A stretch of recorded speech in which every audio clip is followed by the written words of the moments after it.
In this episode of Man vs. Marriage, we're going to be talking to relationship expert Jon Dabach. We'll be right back.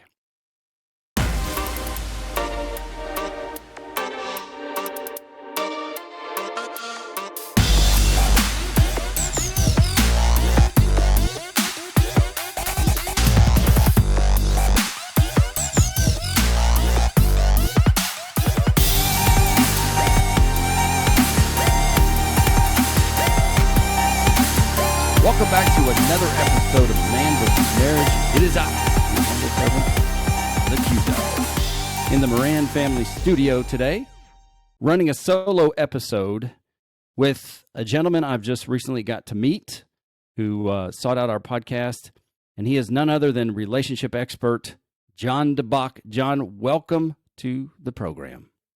Thanks so much for having me. I'm excited to chat about all things relationship with you, and also just want to take a second to say thank you for 300 plus episodes of really trying to get good advice out there for people. That's incredibly commendable. Thank you for the thank you. I would say that it's because I am so thick-headed that I continue to create content to help the country, the world with. It's just me, being me. But it is. I think it adds value, and I'm thankful to have someone like you on the program. So, before we get started, guys, don't forget that the email is quincy@mvsmpodcast.com, and now available is our merch. We just got that thing up and running. It is quincymoran.com/apparel. So go check out the swag so you can rock the bird and go make a difference in somebody else's life. And then tell the show. So if you would, join me now in listening to this great conversation between myself and Jon. And Jon, just to tell our audience, who are you? What do you do? So I've been a couples counselor for about 12 years now. It started off with kind of from my background in rabbinic work. I'm not a rabbi anymore, although can never really completely take it off of your shoulders. And it was very quiet. I've had many careers. I've had many other businesses. And I kept coming back to it again and again. There was something, my wife, when she came into the marriage, was already a therapist for several years. And so there was this kind of imposter syndrome where I was like, well, she's the therapist. I'll go like run the business. And, but people kept coming to me through referrals. And eventually one day, kind of right before COVID, I said, you know what? I really love doing this more than anything. So that's become full time since then. Before it was kind of on and off or halftime, or there'd be periods, and lots of education. And it's, to me, marriage and family has always been the center of my world. Even when I was a kid, we had a very tight-knit family, still do. But that's what I do. I work with couples. I work with individuals who want to figure out how to get the most out of their relationship. I always tell people who call me, I'm a lot more assertive than your typical therapist. I don't really have the patience to sit there and listen to you complain about your life for 7 hours and, 2 months later say, well, maybe we should try something. So I usually get my hands dirty real quick. And I, there are patterns. There are patterns in what people get wrong in their marriage again and again. Sometimes they shift. I have seen, and I think your podcast does a great job of saying this, I've seen a shift in like what is the expectation of a man over the last 20 years, or as many as I can really kind of claim to be observant of them. And so it's interesting to see the effects that it has, but that's what I do. I mean, 30, 40 hours a week, I'm direct care with other patients. I'm usually have a pretty full docket, and then I write books and, make some videos and podcasts on the subject. And I'm really just trying to help people navigate their own relationships in a healthy way. No, that's great. And before the program, to the audience, in full transparency, normally if I'm bringing somebody to you, I've kind of deep dived who they are and what they do. And I wanted to take a different approach in this particular episode. I did do a little pre-work to go see the things that he talked about. one of his newest episodes is like what to do if your husband wants a threesome, and I was like, okay, this dude goes straight at the topics, and so I was gonna listen to that, but I was like, let me go and check some other things out. I mean, for Jeannie and I, one of our core values is that we're not bringing anybody else into the bedroom. So By I the way, might me listen too. to By the way, me too. I just no, want to no, make that clear. no, I get it. I get it. But the thing is that if you don't talk about what I would say is a difficult subject like that, or something that may seem taboo, if you're not talking about it, then in my opinion, it could begin to drive a wedge in somebody's relationship. So how do you even address that?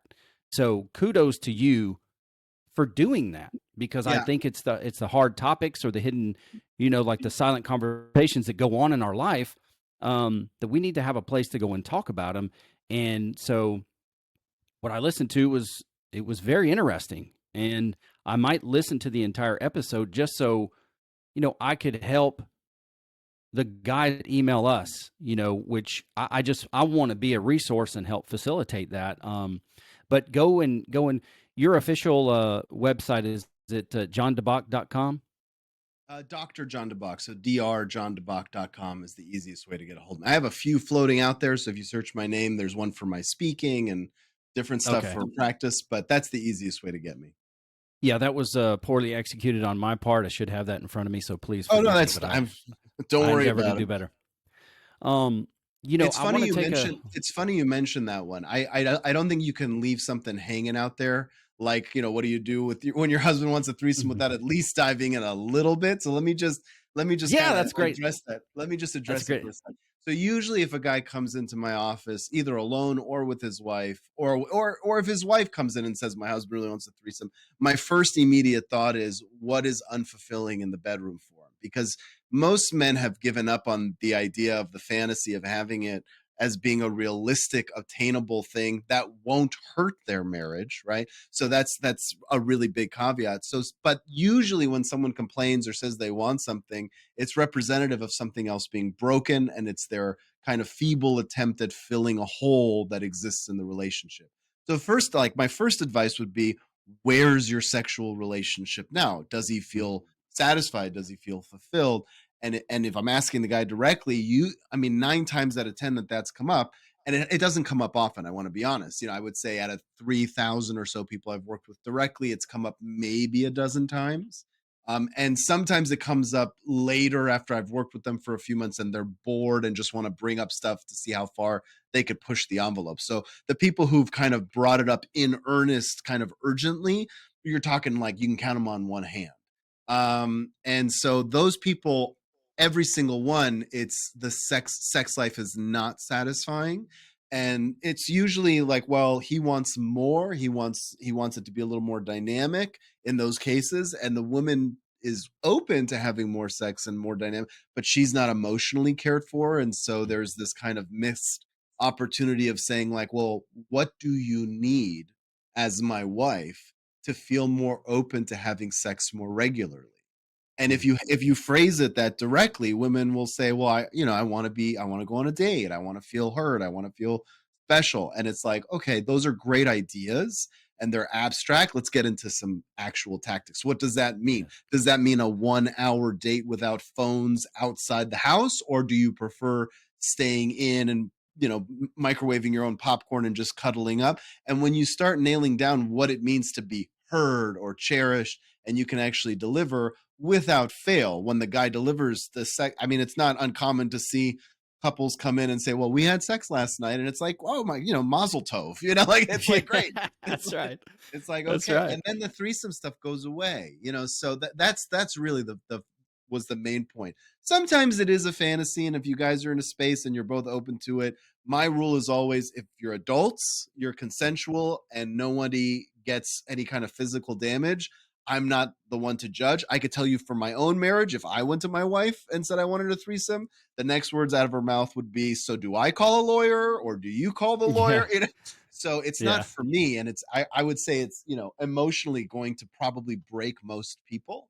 But, I'm not, everybody has a right to live their life their own way. So those are my three rules: is consensual adults, no physical permanent damage, and adults, consensual and adults. Like that's. But other than that, go for it. Just know that you're also navigating a very treacherous terrain of emotional complication. Yeah, yeah, absolutely. And to your credit, thank you very much for not leaving that cliffhanger out there and kind of running a little bit deeper into the conversation. Sure. And I agree with you. If somebody's asking, your moral stance on it, you can give it. But Right. if they're not and they're asking from a different perspective, it's like, okay, dude, this, but the beauty is that you're saying, what are you missing? Because I think that's incredibly important. And Jeannie and I have done some episodes. We put together some episodes called Sex Expectations because it was a struggle in our own relationship.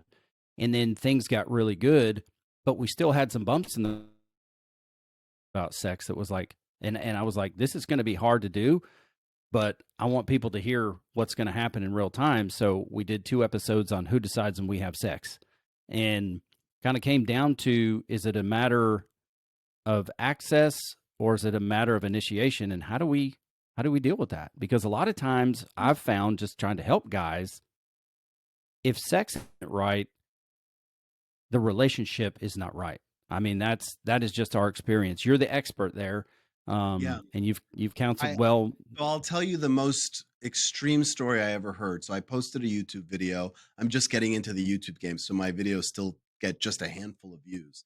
But the views I do get, I mean, I'm talking under 100 on a lot of these things. But because I'm only a couple months in.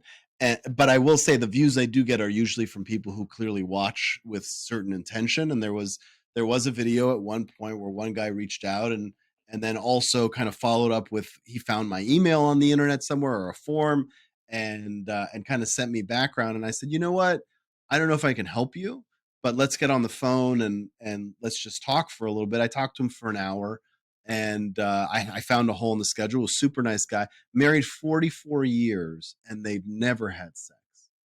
And it was, I would say, Wow. a miseducation in a certain religious sector of the world. And his and poor guy was really struggling. So I'm, as long as I've been in this game, it's it never surprises me just what is around the corner. There's always a new story. And listen, all I could offer the guy was some sympathy. And I told him, like, look, I know myself. If I go 1 or 2 weeks without sex, I'm kind of a jerk. Like Yeah. that's me. Like, so I can only imagine 44 years. And they were both virgins when they met, and he told me the story of what happened on the wedding night. And I won't tell Wow. you the kind of the naughty bits of trying, because that was the only time they kind of tried. But I'll tell you what led up to it. So because it was so interesting, you see someone's avoidance, right? So he said, after the long party, he said, can we do it now? Because all their dates were supervised up until they were married. They're both like 19 or 20. And she said, no, now we have to open up all the gifts. So they went through all the gifts first, and there's a lot of people. And then after they opened all the gifts, he said, okay, can we get to business? And she's like, no, now we have to write all the thank you notes. And so she kept kicking the can down the road. And he said, by the time we even tried, it was like 3 or 4 in the morning, and the first words out of her mouth were, "Okay, make it quick." And there's some other kind of unsavory kind of things I don't want to get into, but you just, that was a big red flag, and he just didn't know who to talk to. And by the way, if you're listening to this, or any of your listeners are listening to your podcast and are struggling, the biggest advice I can tell anybody is, continue listening to this stuff, continue exploring, but get a mentor, get a coach or a Yes. therapist or a pastor. You need a neutral third party who's done it. So my personal preference is someone who's still married, someone who has kids, because usually they have a better appreciation of the struggles. There's going to be a lot of divorce therapists who don't like that I said that, but the truth is, I remember going to a person who was on their third marriage with my wife when we were struggling at the beginning of our marriage, and I thought, the only thing this guy's going to teach me is how to pick the right lawyer. And so Yeah. so that's a personal bias, but I do think there's something to be said about someone who walks the walk. Man, John, I got to tell you, I I am enjoying this conversation, and you are living up to your promise, just talking about what kind of therapist you are, about going in direct. And I am so glad that you reached out, and thank you for making the time to be on our program. I think it's going to make a difference in the lives of our listeners. So thank you very much for that. Pleasure. Thanks for Um, thanks for providing the platform. you got it. You got it. I want to take a quick rabbit trail if Yeah. you're good with it. I mentioned before, like before we got on here, I'm a retired pastor, Mhm. and you were delving into the rabbinic side of things. So I just Yeah. wonder if you could tell me a little bit of history. Where did that come from? What is it about? I was in Hollywood. I grew up in a Jewish family. My grandparents were Holocaust survivors, so my Jewish identity was always very, very strong. My religiosity and involvement was a bit shaky. And then as I dove into Hollywood a little deeper and I started getting some work, there were a lot of self-hating Jews and kind of Mm. wanted to hide their Judaism again, which never works. I mean, if history tells you anything, like the more you try to assimilate, the more they start going, these people are different. So I was like, okay. And so I started going to classes and realizing, this is a much deeper tradition for me. And then it started getting really interesting when they started asking difficult philosophical questions. Like, what does the Bible say if somebody comes to you at gunpoint and says, I'm going to kill one of your kids? Which one do you want me to kill? Like, really, really interesting philosophical dilemmas that touch the psychology part of me. And or like, what do you do in a hostage situation where they say, we want one random person from your party versus, we want this person specifically, which in the Bible, in the oral law of the Bible, the Torah, it's called the Gemara, they actually make different. There's a difference in those two situations where someone's asked by name versus not. And so it became an absolute fascination of mine. And the more you learn, the more you try and also live the life. And so I just kind of continued for a while. My wife and I met at Temple, and then there were some challenges personally with the community and finding my place, and so this was kind of the direction I went into. But I still have rabbis who are dear friends of mine, and we talk all the time, and my kids go to private school, and being Jewish and being even a Zionist are values in my house. um but to me, it was the question was, it comes back down to, what is the purpose of life? What is the Yeah. purpose of being here? How can I contribute something meaningful? What is joy? What is real sustainable joy? I think personally, and these are the messages that spoke to me, because the old joke is two Jews, three opinions. So so it's, but what stuck to me was, whenever I met a rabbinic figure, or even just a person who was interested in the faith, who wasn't even Jewish, and found that their faith brought them joy. And I was like, well, where does that come from? Where is it? Is it a resonance that there's something bigger than us? And so, and I still connect with that part. I believe that life is about pursuing joy, but joy comes in different flavors. And like, the joy Yeah. that you're really supposed to pursue is the one that will age like fine wine and get better over time. So kids, family, creativity, finding meaning, those get better. And when you're 80, 85, 90 and look back, they create a sense of pride and fulfillment. Whereas kind of the base level joys of getting a cool car or eating a nice meal, they're wonderful and they have their place, but they're fleeting. And so the Yeah. deeper I dove into the religion, the more and by the way, same thing with marriage. It's like, okay, if that's the core part Exactly. of what is going to make you happy, why not get great at it? That's and right. and and teach it to the kids so that they can have that gift as well.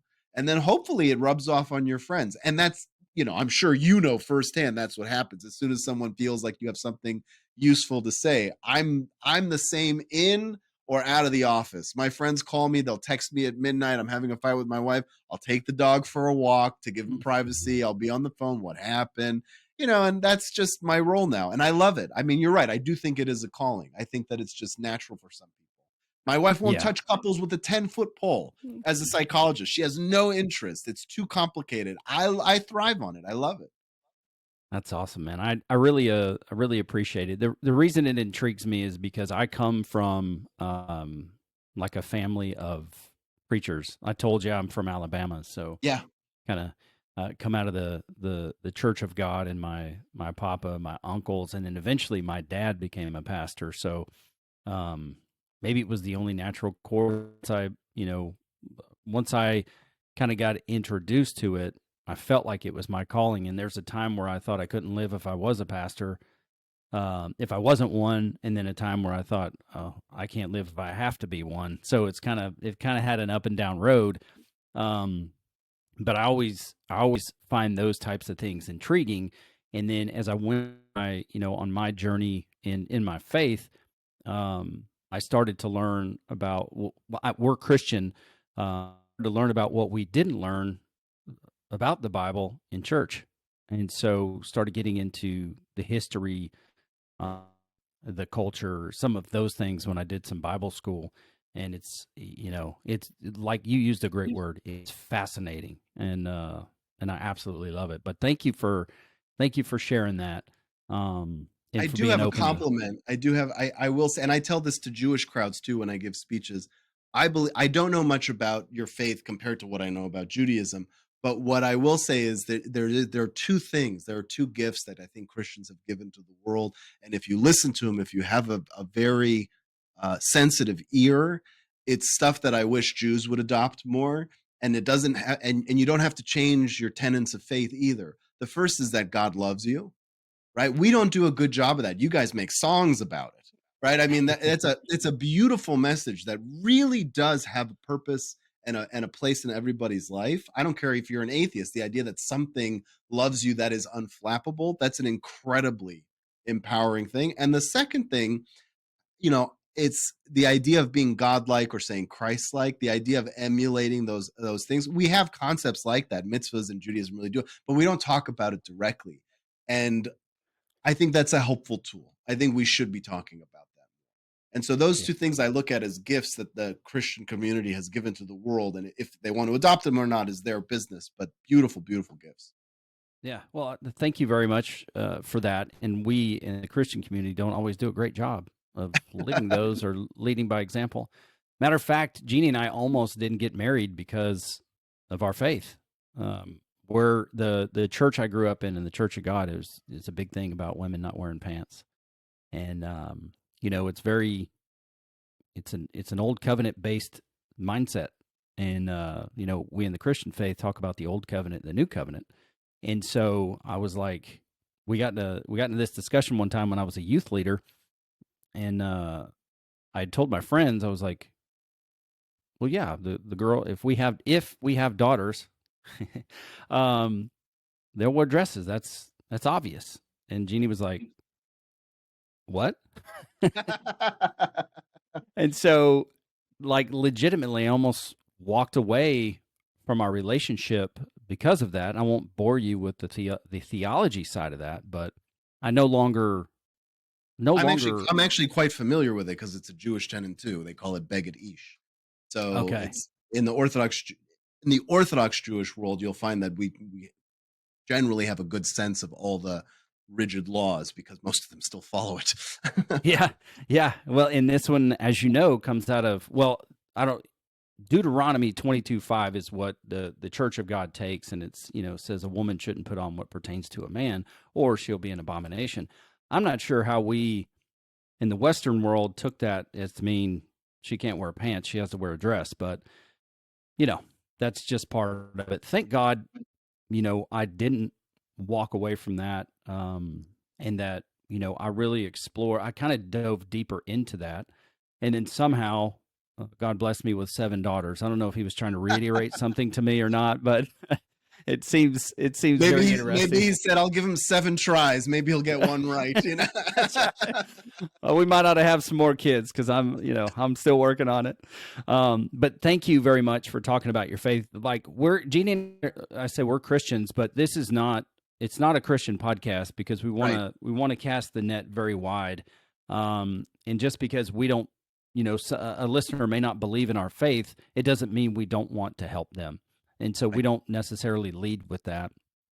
And I do feel compelled, as of late, I do feel compelled to do a show based on my faith because I think it truly is the magic sauce that's helped me transform my life, Not that I'm trying to hide that from anybody, um, because I do live it out loud, but it's something that I think I'll definitely do, in the coming months.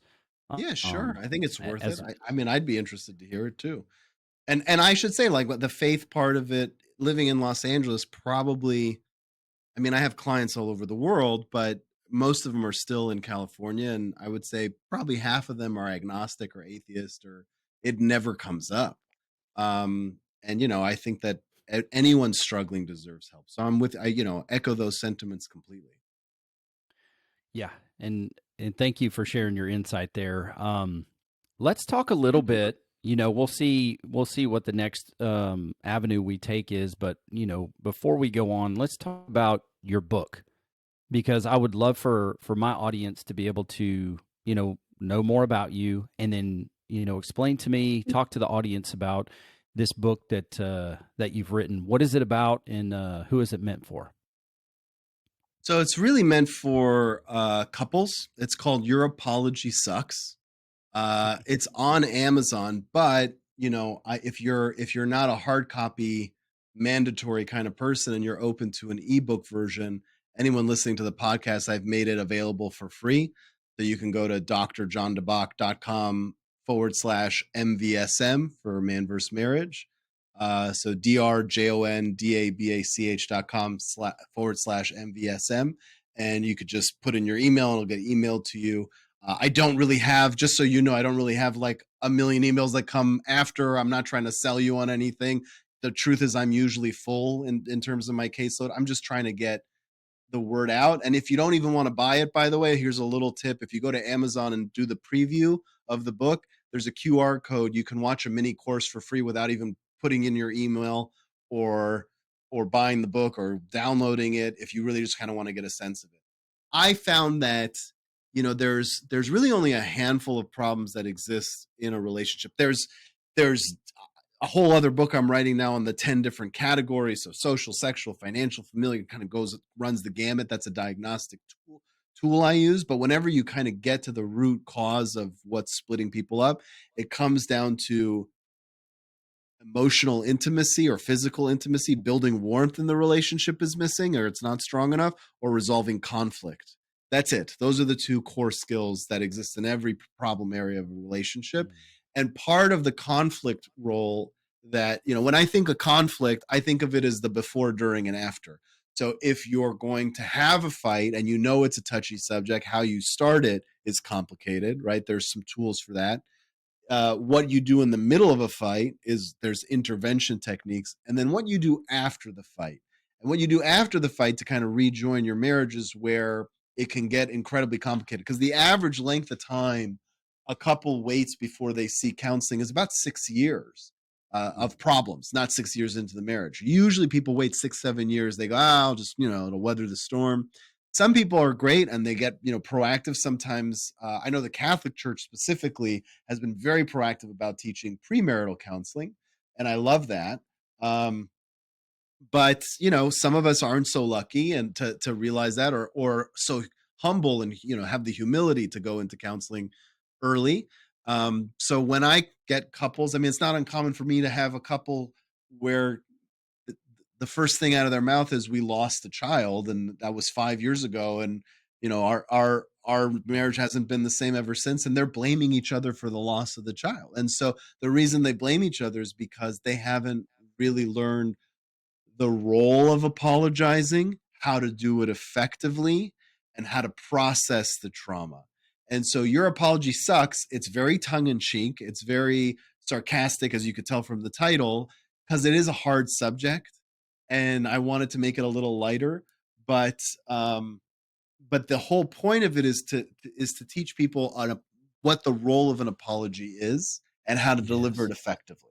And the whole point of apologizing in a relationship, first of all, the reason apologies exist in a relationship is because you want the relationship to continue. If somebody, T-bones your car in the middle of the highway and they say, I'm sorry, you kind of don't care. That person is, I mean, maybe there's a little party who's like, well, at least they're saying sorry. But, if you got a broken arm and a totaled car, the apology doesn't really do much for you because it's a stranger and you want them out of your life anyway. Yeah. But when someone causes damage who you actually want to build a relationship with or continue one, that apology is your opportunity to show one thing and then follow it up with a second thing. And the one thing is that you understand the pain you've caused. That's the point of the apology, right? And then the second part is that you're going to put some measure in place to try to not do it again. If you can Yes. convey those two things, then the person actually has a chance to forgive you. And when you forgive, oftentimes the magic is your relationship, believe it or not, can get stronger than it was before, because now you feel like there's a fence around certain trigger areas that maybe you didn't talk about, right? Oftentimes, couples who come to me who have infidelity issues and still want to work through it, maybe they have kids, maybe they just love each other. Their relationship 2 years later, they'll come back for like a touch up session or like a check in. They'll tell me they feel closer now than they've ever been because they Wow. actually had conversations that both of them were afraid of having before. And that's where apologies can get you, is getting into those deep, really kind of core topics. Yeah. Yeah. I think you said that brilliantly. And if I don't, if we're not approaching an apology with the mission of reconciliation, I think I really think it's going to fall flat. And then the other side, like you talk about, is your relationship going to get stronger? And are you just going to repeat it? Because if you're saying sorry to say sorry and Right. the actions aren't different, then how does it benefit? There is Yeah. no benefit. Well, and that's my first tip is don't say sorry. Not right away. You have to ask questions. Because what's really interesting, because of my own personal background, before I do nothing but couples or people struggling in their relationship. If someone's having postpartum, I send them to my wife. If they're dealing with nothing but anxiety, unless they like me specifically, I will send them to my wife. I mean, because it's such a focus. But before that, I worked with Holocaust survivors because of my own grandparents. And one Wow. thing I learned is when you have pain, and I learned it from them, when you have pain and it exists in your mind and you haven't been able to talk about it, you haven't been able to create a boundary around it somehow, it exists on what I call the infinite plane, right? If you're hurt and you haven't been able to kind of contain it in your head, it's kind of this amoebus blob that keeps changing, keeps growing and like changing its shape. And that's what happens in a relationship when somebody's hurt. Maybe you didn't come home on time for a month. And so right now they're feeling pain, but they don't even know how to describe the pain because it's just in their head. So the first job, this is a little kind of snippet from the book. The first job you have is to get it out of them, get that pain out of them. And you sit them down and say, I see you're hurting. I want to apologize. But before I do, I want to know how I've hurt you. And Mm. you want to get them to put it all on the table. In fact, in the book, I talk about how you want to keep asking, what else, what else, what else, until they say that to everything. Because then it's cathartic, right? Because it's like, I expect you. Let's take the example of someone coming late, right? I expect you to be home on time, and that expectation wasn't met. And I feel like you don't care about my expectations. And so you make a note of that. Okay, I understand. And then what else? And you say, and we have so many kids and dealing with it alone. I feel like a single parent and I didn't sign up for that. And you just get it all out and you say, is there anything else? And the person says, no, that's everything. That's the first part. Until you get the pain on the table, you can't apologize for it because you don't know what the heck's going on in their head. Yeah. Yeah, that's absolutely true. And I think another piece of that's an art form that Jeannie and I have learned is how to take that information as information and not take it personal. Because I think a lot of times, just from a guy's perspective, I want to fix it, so I want to Right. tell you why you shouldn't feel that way because I didn't mean it. Right. But rather, like you're talking about, it's a philosophy we call getting all the air out of the balloon. And That's right. so, That's right. obviously, you are much more eloquent than the Q dog, and you've lined it out, in a better, you've articulated it in a better way. And so I appreciate that. And I wonder, you talked a little bit about infidelity. I wonder, do you talk to couples, and I would imagine you had to, when they struggle with money? Because you've talked about the sex part. You've talked about infidelity. What about money and finances, especially how difficult, times are these days with, with the financial side? Do you help people resolve those types of issues as well? I mean, everything's on the table when they come in to talk to me. Financials is one of them. So it's just to list the 10 out real quick. It's social, sexual, financial, familial. There's parenting, affection, teamwork, ideological, which you talked about religiously being on different pages. The last two are reliance, so some medical or financial issues as well, or pedagogical can be, which is, parent to, not parent, excuse me, student to teacher. So I mean, I haven't found anything that doesn't fit into one of those 10 categories. And finances is its own department. And yes, it's something that comes up. You'd be surprised how little it comes up. Usually when people come into counseling, they want to talk about resentment and emotion. So it's really interesting that I thought it was going to come up a lot more when I started. It doesn't come up as much. But when it does come up, what I find is everybody's aware of how much resources they have unless one partner's hiding money, which has happened. Hmm. Um, so the problem isn't how much money you have. The problem is a priority and a philosophical approach on how to spend or save, Hmm. invest or sit, how risk averse you are. And so we say there are financial issues, but the truth is, and you see this, the where you do see this come up a lot are people who don't want to have kids because they say kids are expensive. We live in LA, we live in New York, we live in Palo Alto. I mean, they're like, we need this much money for kids. And I always laugh and say, I was broke when we had our first kid. I was, borderline in debt. Kids are not expensive unless you're going to go to like private school and stuff. They're, the Sure. the breast milk is free. I was like, Yeah, that's right. your child care, if you're willing to stay home and take care of the kid, is technically free. I said clothing for kids is cheaper, food's cheaper. I was like, you can also skip the steak dinner and make pasta once in a while. Like it's I kids are not expensive unless you really want them to be. Um, Yeah. and so I hate when people say we can't afford kids. I'm like, well, you just went on that Hawaiian vacation, and that was enough money for a year of child raising. So where's the priority really? But when there is a disagreement on finances, it comes down to priorities, or you don't value my role in the family just because I'm not earning enough, or earning as much or anything compared to you if you're the sole bread earner. And so I try to get to what the person's philosophical approaches are and really seeing if there is a deal breaker, right? If let's just say you have a really, aggressive risk-taking husband who's always trying to start a new business, and a woman who is neurotic and anxious when it comes to money.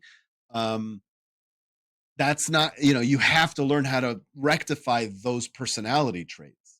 And That's right. so you have to say, okay, well, what is your real concern with the money? Well, I'm afraid we're going to lose our house. How much is your mortgage and your property tax and insurance?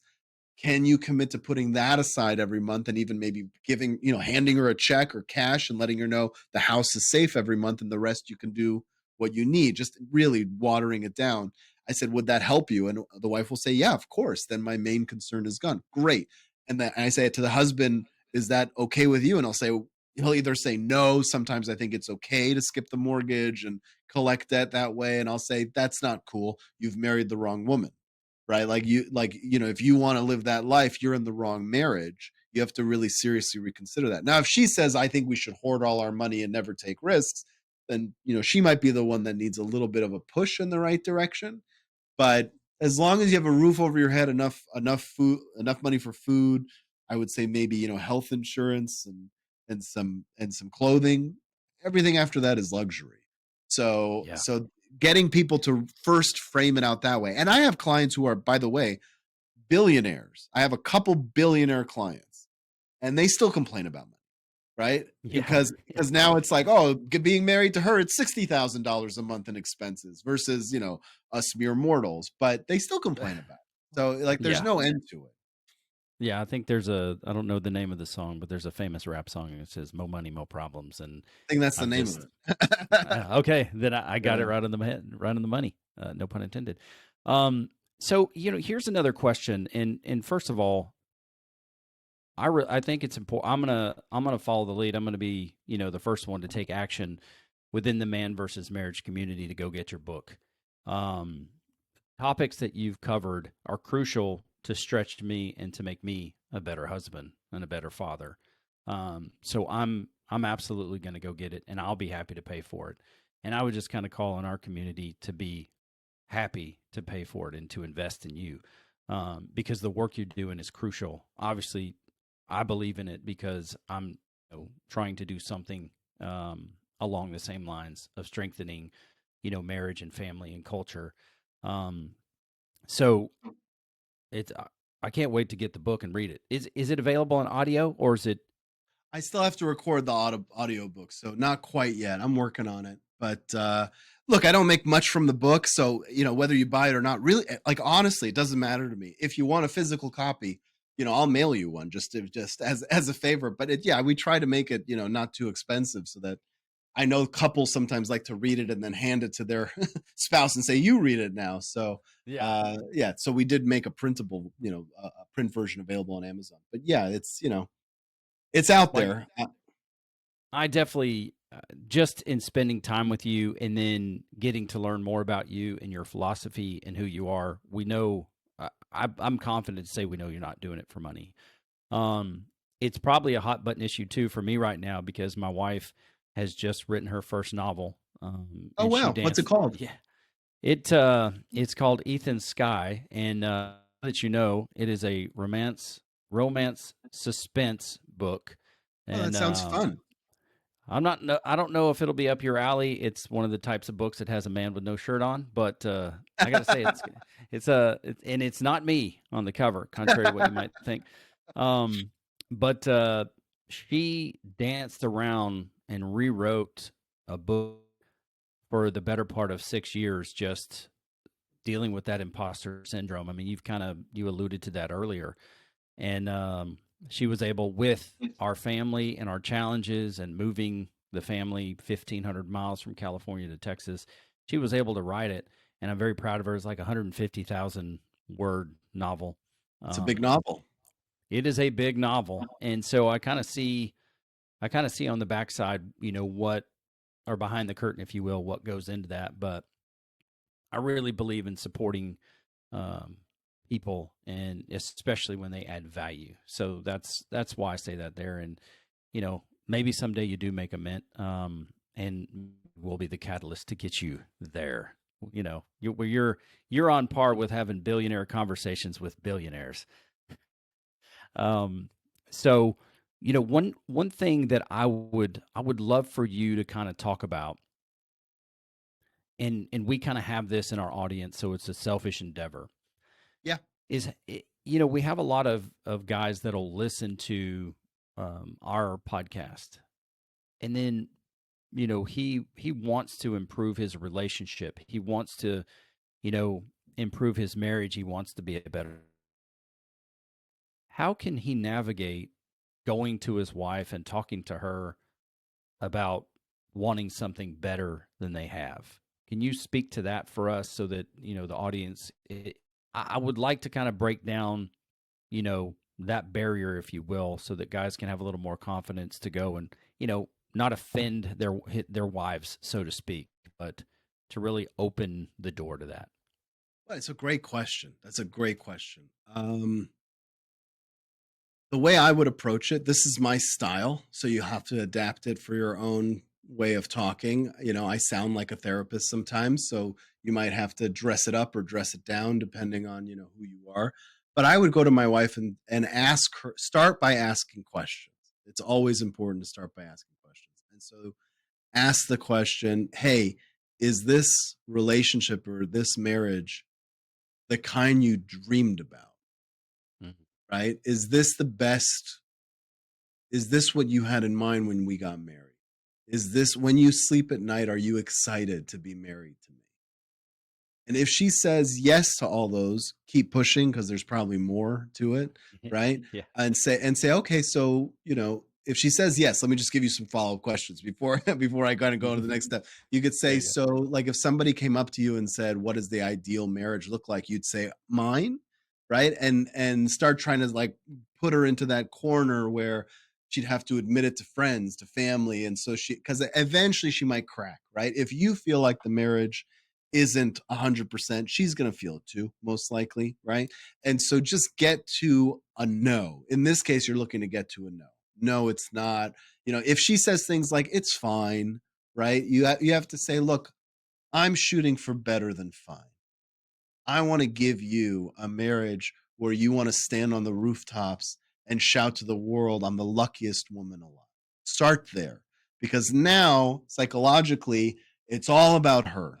So now you've gotten her attention, right? How can I be a better husband, right? And then you say, let's talk about it. Let's talk about what's missing. Is it that you feel like we fight too much? Is it that you feel that I'm not there for you in the way you want? Physically, emotionally, do you feel like we don't spend enough time together? And really start getting details of where the problems are. So that's where I would start. And then the second thing I would do, I think we mentioned it a little earlier, get as specific as possible with the solutions. So if she says it'd be nice if we were able to spend more time together, don't say, okay, I'll try, because that's kind of an empty promise. It's not really a strategy. Start saying, well, what does more time look like to you? Right? Is because somewhere between only saying hello and goodbye every day and spending 24 hours together is the right amount. And so That's right. is it an hour a day that makes you feel whole? Do you need more time? Right? And then what does that time look like? Does it look like me helping with the housework? Is that what's really missing for you? You feel overwhelmed by running the family? Because let's be honest, running a family can feel like a really crummy nonprofit that you got voluntold to do. So That's a if good that's word. if that's what's going on, roll your sleeves up and work on it. I think focus on how to be a better husband for your wife, specifically with what she wants. So if you're someone who thrives on touch and on compliments and your wife really doesn't care so much about those, you might think, well, I'm just going to give her more hugs and tell her how beautiful she is. That might not be what she's looking for. She might be looking for an occasional bundt cake that you leave with a little note that says you're the best, or she might be looking for you to do the dishes. In my family, I do the dishes every night. It took me 7 years to figure it out, but now I do it, and it means a lot. If I ask my wife about it, I did the other night, she'll say, yeah, but you still don't sweep the floors. And I'm like, okay, so room for improvement, but at least, that if you know anything about my wife, that's still a compliment, right? So, so figure out how to be the best husband.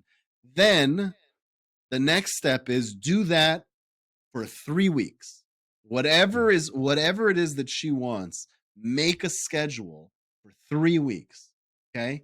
Because first week, this won't last. Second week, suspicions are a little down. 3 weeks in, if you're really consistent about showing up and giving her the husband she's always wanted, really those defensive walls kind of start crumbling. And after 3 weeks, you could sit down and you could say, how's the marriage now?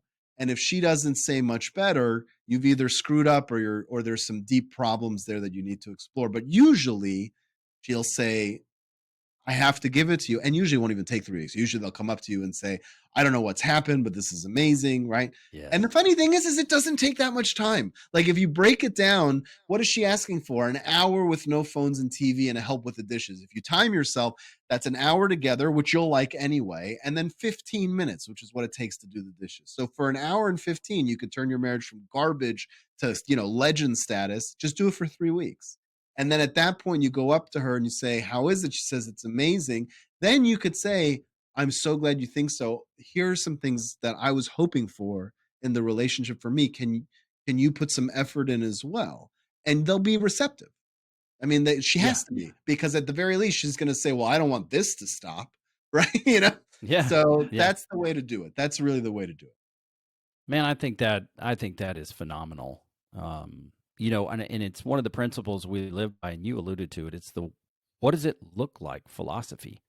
Because if we don't ask that question, then we're going to go and do something that we think like we have the best intentions, but we don't know exactly what we're looking at. And Right. Jeannie and I just recently did a show that hasn't aired yet, and the question in that was, are you loving your wife the way you want to be loved and still feeling rejected?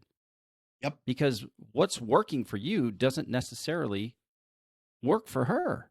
Yeah. So I think that is just tremendous advice. And then, the other side of doing these things is that I think it's important for us guys, you know, challenge ourselves to be better. And if you are lacking, in that challenge, why not invest in your marriage? Why not bring that to the forefront of where life is? Because, like we talked about before, I feel like I just feel like where my world is right, no matter what's going on, when my relationship and my marriage is right. Like there can be Right. all kinds of, difficulty going on in my career or, outside of the home, but I feel much more equipped when that's on the level. So, And the um, inverse is true too. No matter how good everything else is, when you go home and it's nothing to look forward to, it doesn't mean a thing. that's a good word. That is such a good word. Um, I really believe you've done a lot to help me selfishly, but also audience. So I really look forward to putting this episode out. It will be the first of a few that we do together. I'll talk to you a little bit about it offline, but I'm doing some marriage panels where I get everyday guys together, and we're going to talk marriage. We recently did a meet and greet, and if you would be open to it, no need to answer now, but I can talk to you a little bit more offline. I'm in. It'd I be mean, whatever, if it's excellent. helping people, I'm in. Yeah. Yeah, it would be excellent to plug you in. It's just a few guys, some people internationally, but it would be great to plug you in there and maybe get your insight, because I think you probably like me in a sense where um, you're always learning, and Yeah. just because somebody doesn't have a degree, and I know you don't look at it this way, but just saying it for the audience, because somebody doesn't have a degree, it doesn't mean we can't learn something from them. Because I mean, I'm sure you learn things from the people that you treat in your practice. I learn things from the people in my audience. Yeah. So Honestly, the best case scenario is if you can learn this stuff from your dad or your mom. I mean, that's going to be the best teacher. Most of us aren't so lucky, that's right.